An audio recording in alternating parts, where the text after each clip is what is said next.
Alyssa Mercante has unfortunately come to the forefront and is probably, at this point in time, for any employed gaming journalist, at least at the old legacy outlets, is probably the most prominent name that's out there. And that's really unfortunate because she is honestly one of the most insufferable people in the world right now. Like, she is the definition of a Clout Goblin. Everything that she does is simply for attention. She has no principles, she has no values, has no morals at all. She's done all of the scummiest stuff that you could ever associate to a journalist, and then some.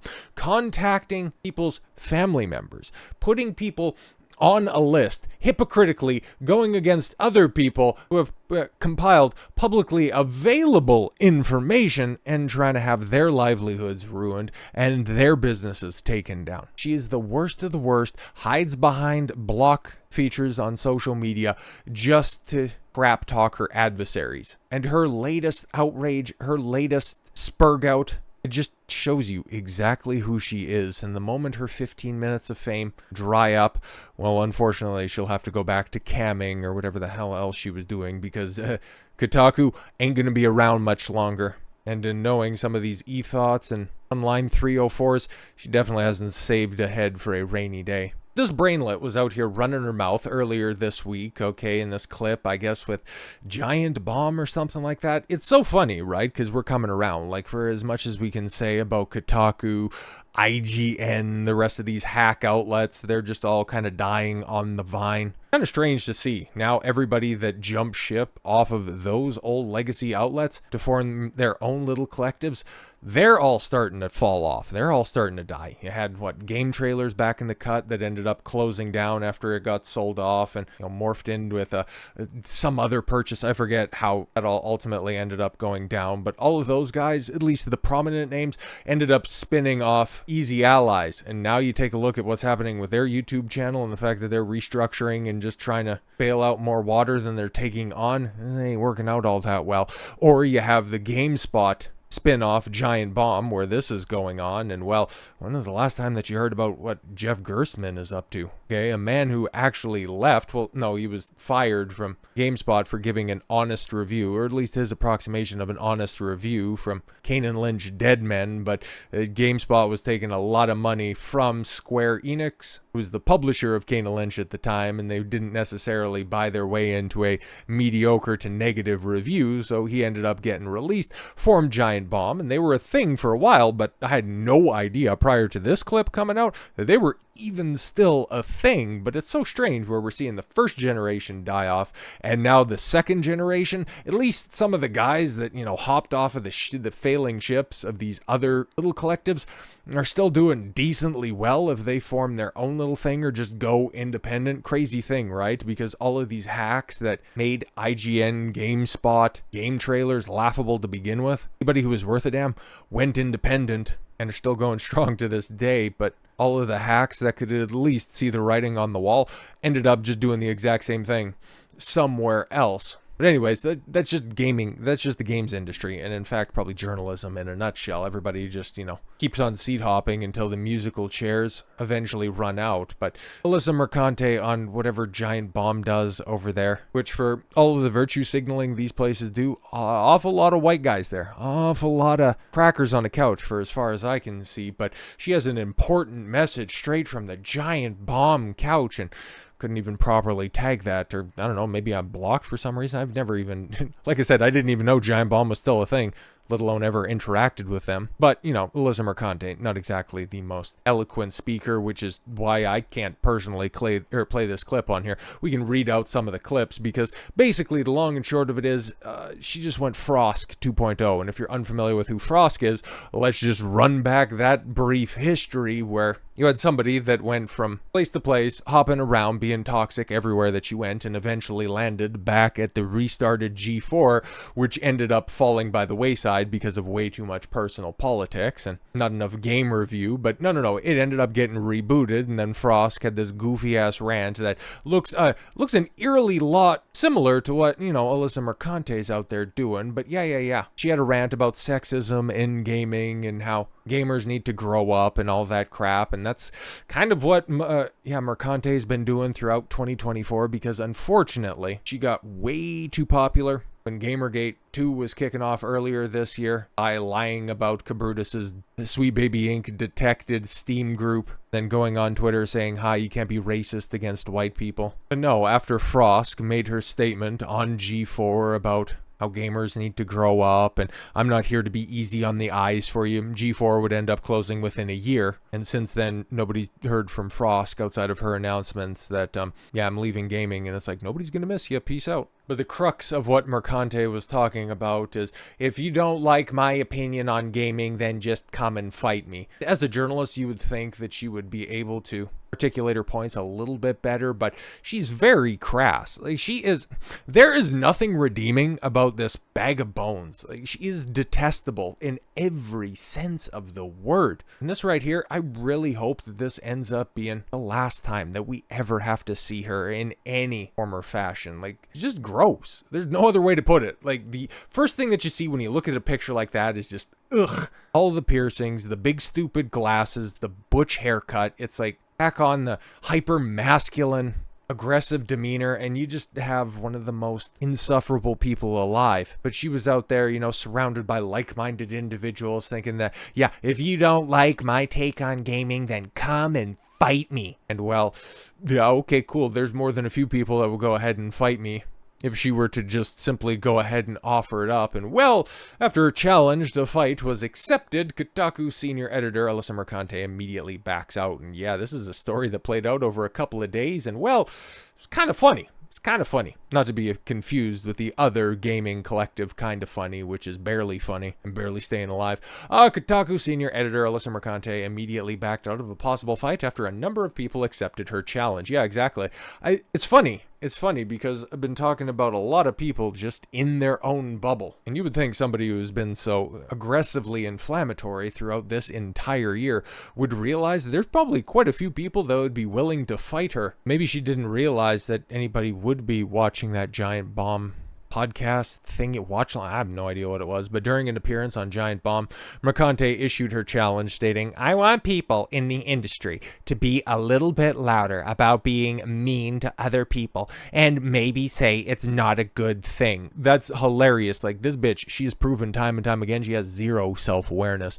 Maybe say, we don't want you around. If you're gonna be a cat, must be cat, and hateful, and the games industry, naturally, not because anyone is making them be diverse, because the world is diverse, you stupid other fluffer. And if you have a problem with that, come fight me physically. Bakery. Weird.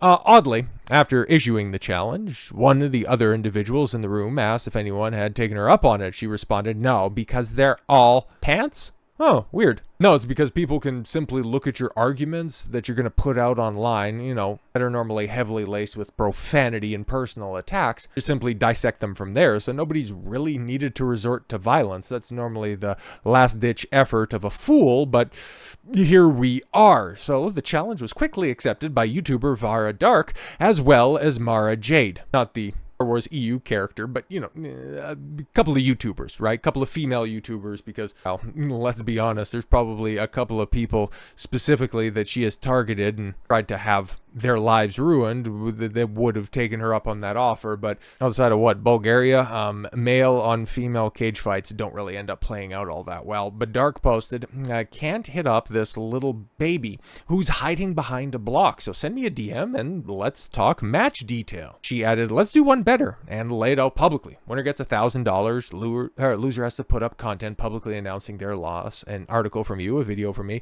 and what, 3 months of a venue to train? So okay, Vara laying out some pretty reasonable stipulations. Seems trying to make it legitimate, right? Mara J just getting a little bit closer and a little bit more succinct with her acceptance. Challenge accepted, sweetheart, coming in even before Vara does. But after Dark accepted the challenge, Mercante attempted to position herself as tough, writing, girly pop, have you seen me? Unfortunately, and yeah, unfortunately seen way too much where it's like, oh my God, if you actually used to make money selling pictures of yourself online, who is desperate enough to buy those? Because that's a disgusting, man. Okay. Very rarely would I advocate for a fat alternative, but like she's gross. Like she's really gross. Like outside of even just, the autistic drawing on yourself tattoos that she has and the butch haircut. I mean, yeah, she doesn't need to train. She's built like a 13-year-old boy and would probably get her ass kicked by one of them. But yeah, okay, cool. You do that stupid hip thrust thing at a gym while you film yourself. How does that mean you know how to throw a punch? Tiny and gross, okay? Like outside of maybe slipping out of a rear naked choke. I don't know your fighting power or the fighting prowess. But instead of quote tweeting Vara Dark, she just decides to screenshot her and then reply to her that way. Okay, no prize money, charity only. You can't stream it for your bigot viewers. What about that whole take hatred out of the end? Oh, right. No, it's fine when we do it, but you guys have to be handicapped. This is why accepting any of these freaks trying to fight back on their stupid assertions, it's never worth your time. It's never worth your effort because they're frauds, they're fools, and they're hypocrites. But the best thing that she can do is point out, oh, you used the wrong who's. Once again, the sign of somebody who just simply doesn't have an argument. You said the challenge and you want to go ahead and, counter offer. That's fine. Charity only. Yeah, whatever. Just immediately asserting that, oh, you have bigot viewers. All of your viewers are bigots, but mine on the other hand, they're upright and honest and forthright people. And this is when it just gets absolutely absurd. An internet personality, Keemstar, who, runs Happy Punch Promotions, quite possibly the biggest fighting promoter out there. Like, I don't think anybody else is close, okay?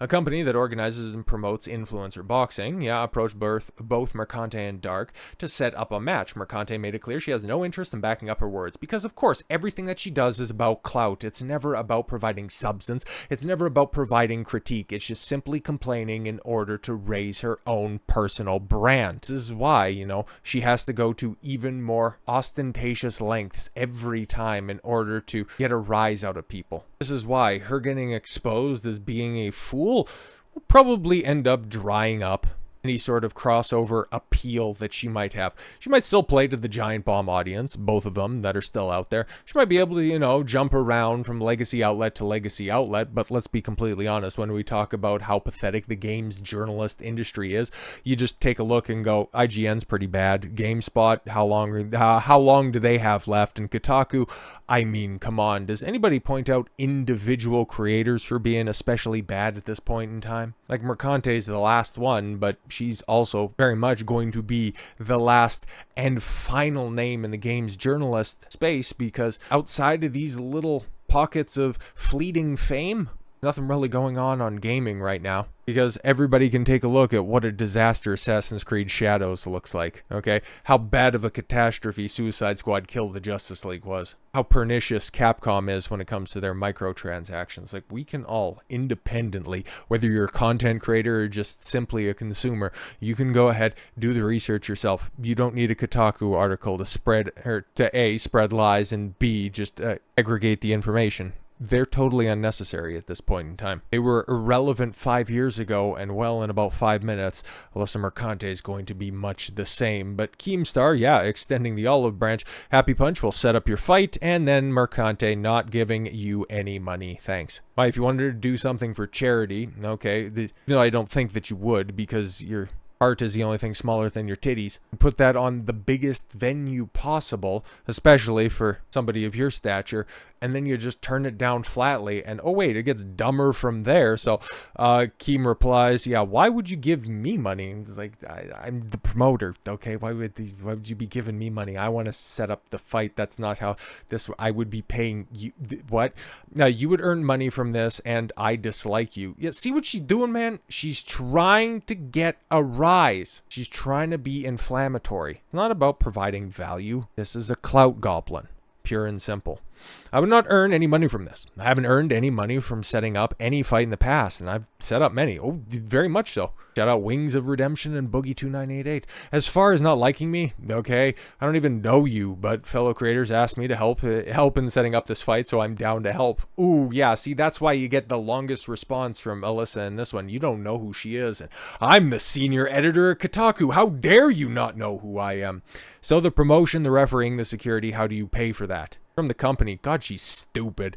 Who earns money from the ticket sales? The company. This isn't Keemstar, you fucking dope. God, she's dumb. If all the proceeds from this event go to approved charities, that's a different story. Oh, once again, shifting the goalpost, but no morally corrupt person is making money off of me. Hope that's clear. No. That's basically what you are at this point in time. You're a lol cow. Everybody that you would go ahead and describe, Vara Dark's audience, bigot viewers, okay, they're making money off of you because you're a lol cow. That's actually not even fair. Lol goblin, because at least cows have titties. You're just a sped with a little bit of attention put on you. I'm not a YouTube rage peddler. I mean, you're not talented enough to have an independent channel that anybody would give a shit about, but you're definitely a rage peddler.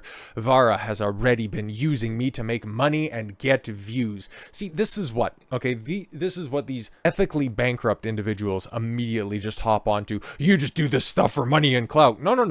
We're trying to. There's some people. I can't speak for everybody. Maybe there are some actual grifters that are out there, but as often as that moniker is thrown around, I don't buy like 90% of the accusations. It could even be higher than that. These are people that genuinely see a problem with the way that the video game industry is going, that she is very much a part of, that establishment side of things, and people wanting better, okay? Not wanting lies perpetuated, not wanting malicious attacks enacted on people, simply trying to point out the bad faith political insertions in video games. There are good faith people that are out there, but hey, she lives in New York City. She surrounds herself with journalist types. It's probably been a long time since she's seen anybody who has good faith attached to any of their motives. But yes, she's not doing it for this. If you want to box for a cause, not to further your disgusting little corner of the internet. We're supposed to be getting hate out of the equation here, guys. And no, another one of your rage peddlers can't host, and whatever it goes on, she just continues to spurg out because, yeah, she got caught with her pants down, which is normally what she does for work anyways. Yeah, it's like, okay, cool, yeah, everybody wants to fight you, but then she's like, no. This needs to all be for charity and broadcast in the dark. Well, not broadcast at all, apparently. It's supposed to be for charity, too. So what? People are supposed to pay to fight you? I'm sure even if you put that challenge out there, there's probably people that are out there willing to pay to fight you. This was always just another way for her to farm engagement, as proven by the fact that she never responded to my DM. She's soft. Oh, she never responded to my DM. That means she's not serious. Right. You turned down a fight organizer because that means you're serious. Unbelievable. This is the worst type of person. Okay, just a con artist, a freak show, a bad faith individual that is just vulgar, disgusting, and about to be irrelevant. And trust me, that time is coming, and it cannot come soon enough. Back to the streets with you for whence you came, you useless bitch. So with all that said, thank you all very much for the gift of your time. I've been Don Consuelo. I want you to follow your gut and get after it. Take care, everyone.